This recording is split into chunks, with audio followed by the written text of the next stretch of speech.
Di sebuah desa terpencil yang terletak jauh dari peradaban modern, seorang arkeolog bernama Dimas menemukan sebuah manuskrip kuno yang terkubur di reruntuhan sebuah kuil purba. Manuskrip itu memiliki desain yang rumit dan tulisan-tulisan kuno yang tak dapat dipahami dengan mudah.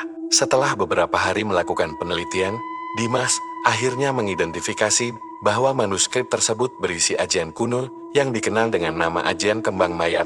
Ajian ini konon dapat menghidupkan kembali mayat, sesuatu yang sangat langka dan mematikan. Kehidupan Dimas tiba-tiba berubah saat dia menerima tawaran untuk mengunjungi desa terpencil di mana manuskrip kuno ini ditemukan. Desa tersebut dikenal dengan kekayaan sejarahnya dan kepercayaannya terhadap ajian kuno. Sesampainya di desa, Dimas disambut dengan keramahan dari penduduk lokal. Mereka tertarik dengan penemuan manuskripnya dan sangat ingin tahu lebih lanjut tentang ajian yang terkandung di dalamnya. Dimas melakukan eksperimen awal dengan membaca ajian tersebut dalam suasana yang sangat hati-hati. Dia sangat berhati-hati karena kekuatan ajian ini dapat mempengaruhi keseimbangan kehidupan dan kematian. Pada malam yang sama, setelah membaca bagian ajian yang pertama kali, desa mulai mengalami kejadian-kejadian aneh. Suara-suara aneh terdengar dari arah kuburan, dan udara terasa dingin dan menekan. Satu demi satu, penduduk desa mulai melihat mayat-mayat lama yang seharusnya sudah lama terbenam dalam tanah mulai bergerak dan bangkit dari kuburan mereka. Ketakutan menyebar di antara penduduk desa yang mulai panik. Dimas merasa bertanggung jawab atas terjadinya kejadian tersebut. Dia harus menemukan cara untuk mengendalikan atau menghentikan efek ajian yang baru saja ia baca. Namun dia tidak sepenuhnya memahami semua aspek ajian tersebut.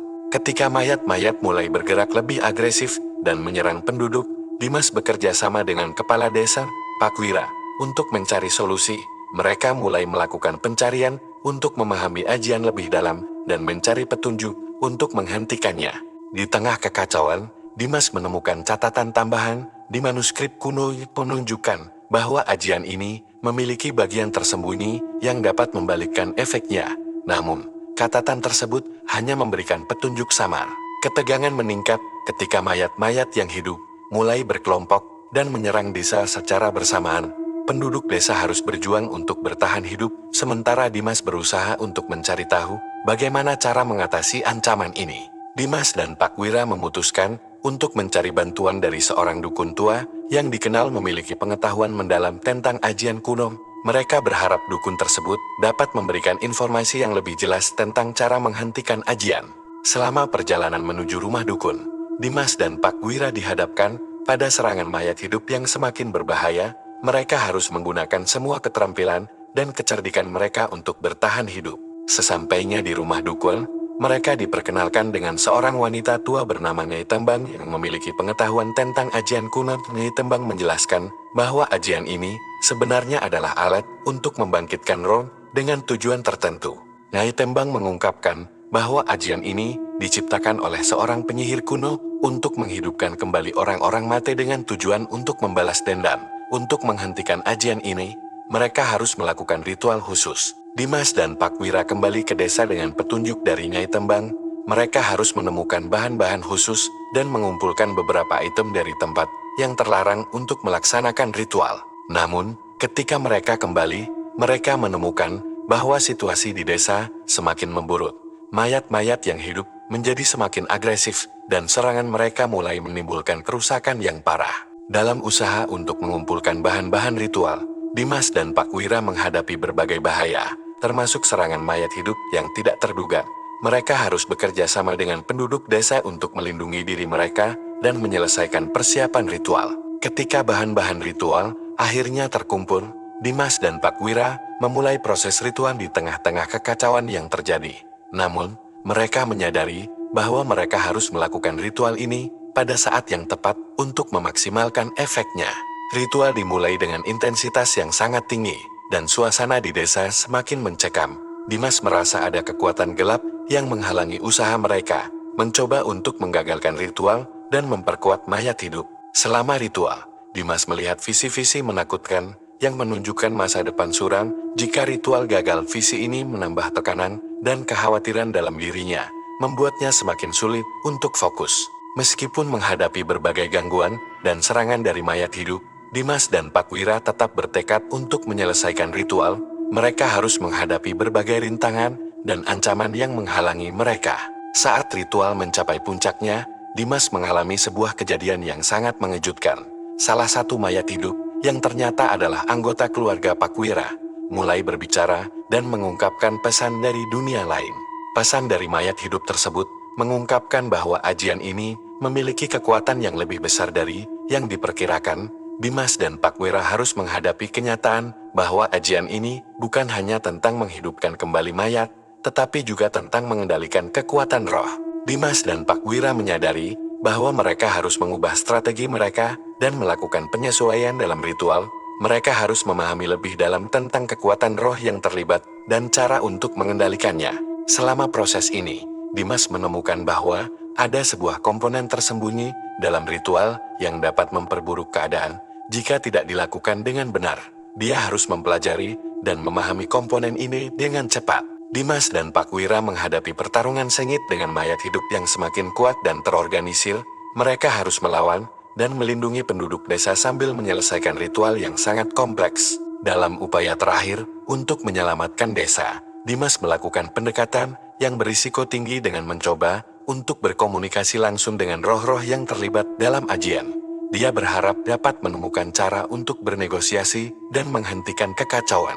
Dalam komunikasi tersebut, Dimas mengungkapkan bahwa roh-roh yang terlibat memiliki niat untuk membalas dendam dan menyatakan kemarahan mereka terhadap orang-orang yang telah melakukan kejahatan di masa lalu. Dimas menawarkan solusi dengan berjanji untuk melakukan upacara penebusan dan pengakuan dosa untuk meredakan kemarahan roh. Dia berharap dapat meredakan situasi dan menghentikan teror mayat hidup. Sementara Dimas berusaha melakukan upacara penebusan, Pakwira dan penduduk desa menghadapi serangan mayat hidup yang semakin intens. Mereka harus bertahan dan melindungi diri mereka sendiri hingga ritual selesai. Dimas akhirnya berhasil menyelesaikan upacara penebusan dan menemukan cara untuk mengusir roh-roh yang terlibat dalam ajian. Namun, hasil dari ritual tersebut tidak sesuai dengan yang diharapkan. Ternyata, roh-roh tersebut tidak sepenuhnya puas dengan penebusan dan masih memiliki kemarahan yang tersisa. Mereka melancarkan serangan terakhir yang sangat kuat, mencoba untuk menghancurkan semua yang ada di desa. Selama pertarungan terakhir, Dimas menemukan sebuah rahasia tersembunyi dalam manuskrip kuno yang dapat mengatasi kemarahan roh secara permanen.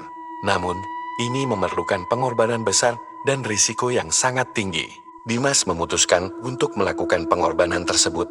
Meskipun ada risiko besar, dia harus menggunakan semua pengetahuannya tentang ajian dan kekuatan roh untuk mengatasi kemarahan yang tersisa dan menghentikan teror mayat hidup. Dalam upaya terakhir untuk mengatasi teror, Dimas melakukan tindakan yang sangat berani dan penuh risiko. Dia harus menghadapi roh-roh yang sangat kuat dan berusaha untuk mengembalikan kedamaian di desa. Dengan pengorbanan yang dilakukan, Dimas berhasil menenangkan roh-roh dan menghentikan teror mayat hidup. Desa mulai pulih dari kekacauan, dan penduduk desa merasa berterima kasih atas usaha dan pengorbanan Dimas. Namun, Dimas merasa tertekan dan kesulitan untuk mengatasi dampak dari pengalaman tersebut. Dia merasa bahwa dia harus terus mengatasi rasa bersalah dan beban emosional yang ditinggalkan oleh kejadian tersebut. Dimas memutuskan untuk meninggalkan desa dan mencari cara untuk mengatasi rasa bersalah dan trauma yang dia alami. Dia bertekad untuk mempelajari lebih lanjut tentang ajian kuno dan bagaimana cara menghindari bahaya serupa di masa depan. Selama perjalanan setelah peristiwa tersebut, Dimas bertemu dengan berbagai individu yang membantunya untuk mengatasi trauma dan rasa bersalah. Mereka memberikan perspektif baru dan membantu dia untuk menyembuhkan luka batinnya. Dimas juga memutuskan untuk menyebarluaskan pengetahuannya tentang ajian kuno dan bahaya yang terkait dengan penggunaan ajian yang tidak benar. Dia berharap dapat mencegah kejadian serupa terjadi di tempat lain. Di tengah perjalanan, Dimas menemukan bahwa ajian kuno memiliki berbagai aspek yang belum sepenuhnya dipahami. Dia berusaha untuk mempelajari lebih dalam dan memahami semua dimensi dari ajian tersebut. Dalam upayanya untuk memahami ajian lebih dalam, Dimas menemukan bahwa ada kelompok lain yang juga tertarik dengan kekuatan ajian kuno. Kelompok ini memiliki niat jahat dan berusaha untuk mendapatkan kekuatan ajian untuk tujuan mereka sendiri. Dimas harus menghadapi ancaman baru dari kelompok ini dan melindungi pengetahuan tentang ajian kuno agar tidak jatuh ke tangan yang salah, dia harus berjuang untuk melawan musuh-musuh baru dan menjaga keselamatan dunia.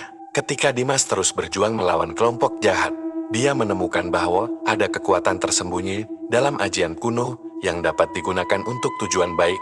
Dia harus memahami dan memanfaatkan kekuatan ini untuk melawan ancaman.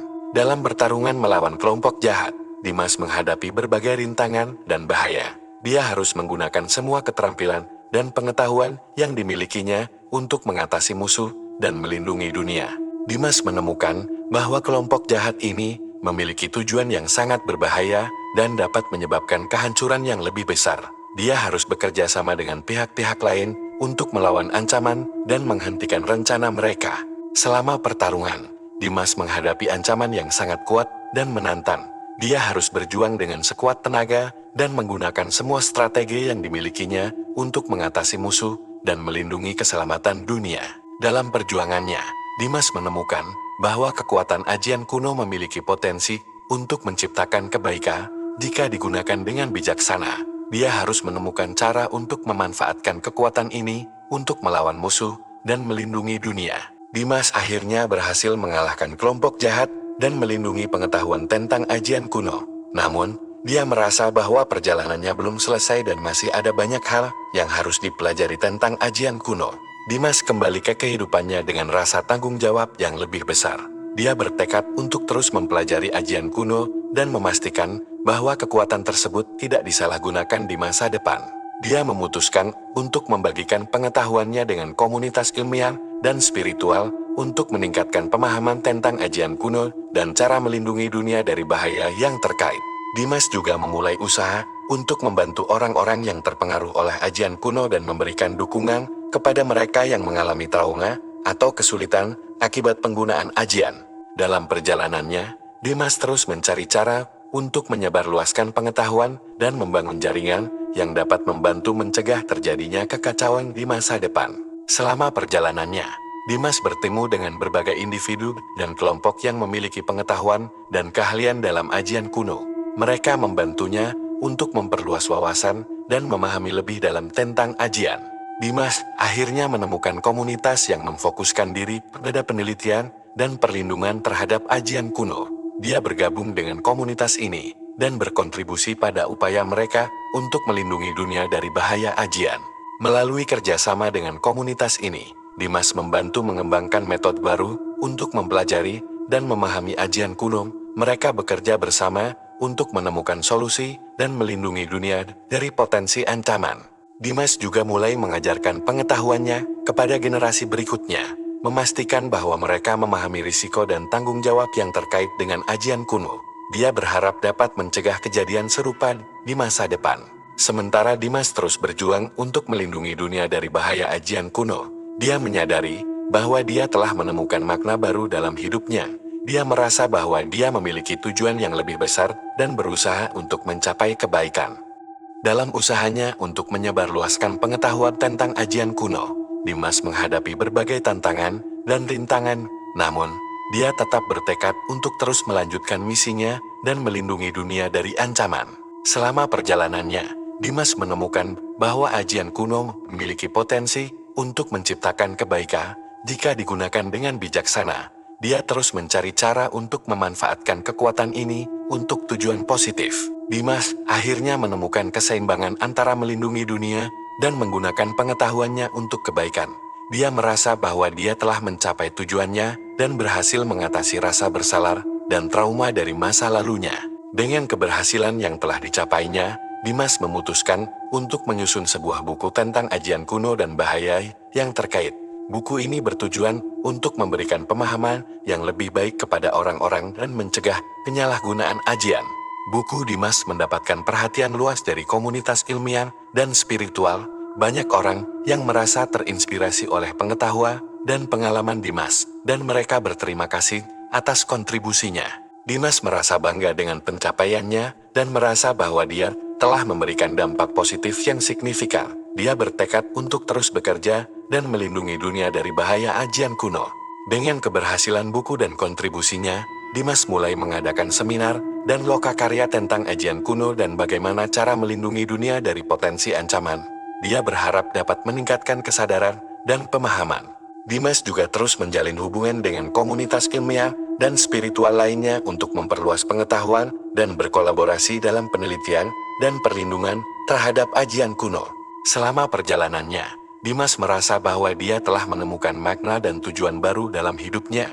Dia merasa bahwa dia telah membuat perbedaan dan berusaha untuk terus melakukan yang terbaik. Akhirnya, Dimas menyadari bahwa meskipun masa lalunya telah dipenuhi dengan tantangan dan kesulitan, dia telah menemukan cara untuk menggunakan pengetahuannya untuk kebaikan dan melindungi dunia dari bahaya ajian kuno.